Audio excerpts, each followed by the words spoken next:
Ravi de te retrouver aujourd'hui pour la guidance de la nouvelle lune de février.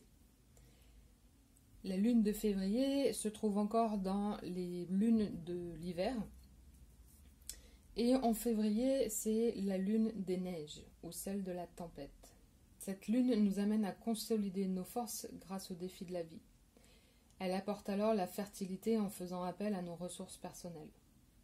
C'est aussi l'occasion de voir les situations qui ont besoin d'être encore mûries, voire protégées, afin que l'issue se trouve rapidement. C'est aussi la dernière lune de l'hiver, avant d'accueillir le renouveau avec le printemps. Prenons aussi cette occasion pour nous débarrasser des vieilles choses, de tout ce dont nous ne voulons plus, tant au niveau émotionnel que physique et matériel. Et en février, nous sommes avec la gardienne de la sagesse, celle qui nous enseigne à honorer la vérité. C'est avec cette gardienne de la sagesse que l'on peut avoir accès aux mémoires planétaires, à l'ancienne sagesse et connaissance qui résident notamment dans les pierres. C'est l'occasion aussi d'apprendre à comprendre la sagesse que détient chaque forme de vie et quelle est sa mission. Voici la méditation du jour en lien avec ce premier jour du mois de février. Cherchez la sagesse. Ceux qui ne recherchent pas la sagesse de leurs aînés sont aveugles par leur obstination, leur sentiment d'importance et leur propre folie. Les êtres humains ne peuvent pas voir toutes les solutions possibles, ni les résultats probables de leurs actions lorsqu'ils sont en colère, dans la confusion ou dans le chagrin. Le grand mystère, l'auteur de toutes choses, donne à chaque être humain l'occasion de grandir au-delà de ce qui le limite, par l'expérience des défis de ce monde tangible. Ceux qui ont fait de leur mieux dans les combats et les peines, en continuant à aimer la vie et tous les êtres humains, sont les gardiens de la sagesse. Rechercher le conseil de ces humains fidèles ouvre le chemin de la guérison et de la croissance personnelle. La gardienne de la sagesse, mère de clan du deuxième cycle lunaire, nous rappelle que chaque être humain possède des dons de sagesse. Le développement ou non de ces compétences dépend de la bonne volonté avec laquelle ces personnes accueillent d'autres points de vue que le leur. Lorsque nous sommes ouverts au changement et à ce que nous apprenons des autres, nous travaillons à notre croissance personnelle. Lorsque nous insistons pour être la seule autorité sur un sujet donné, nous montrons au monde notre peur du changement et notre obstination à vouloir nous sentir importants.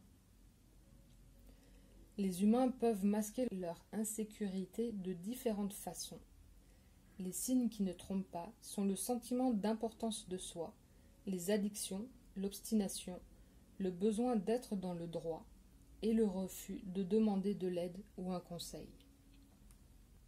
Voilà encore quelques notions qui nous amènent à réfléchir et à mettre un peu plus de conscience dans ce que nous faisons et dans notre quotidien.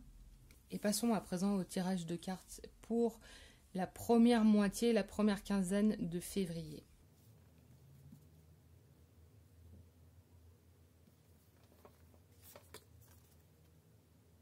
Le cœur du ciel. C'est dans le cœur du ciel que réside l'énergie de vie qui est la même que celle de l'amour. Cette énergie qui appartient au monde de l'invisible, là où résident tous les concepts, nos idées, nos projets, nos envies, nos désirs, c'est cette force qui va pouvoir les manifester dans le monde réel, dans le monde physique. Et pour cette première quinzaine de février, on nous demande de nous ouvrir à cette force, de nous ouvrir à l'amour, car l'univers est composé d'amour. De nous ouvrir à cette énergie pour se laisser traverser afin de donner libre cours et donner naissance à nos projets dans la matière, sur Terre, maintenant. C'est aussi par cette énergie que nous rentrons dans le cercle de la vie, dans cette roue de la métamorphose.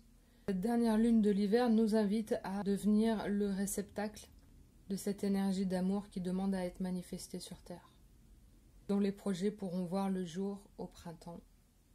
Cette carte nous invite aussi à sortir de l'illusion que nous sommes seuls et que nous ne sommes pas aimés, et que nous devons tout faire tout seul. Donc sortir un peu de cet ego blessé.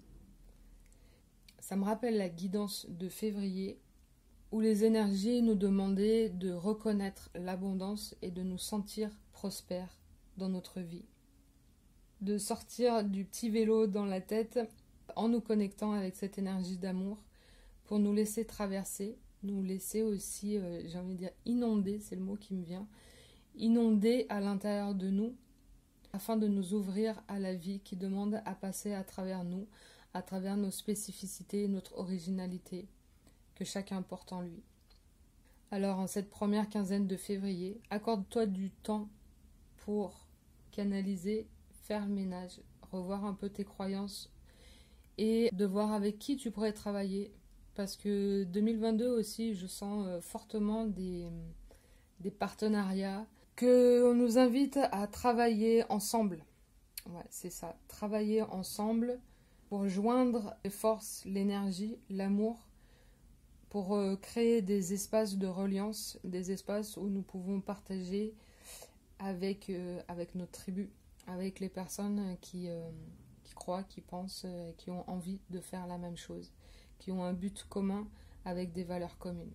Alors comment peux-tu te rallier, trouver tes alliés et même trouver d'autres gardiennes de la Terre pour être les messagères de la vie qui demandent à se manifester à travers les êtres humains.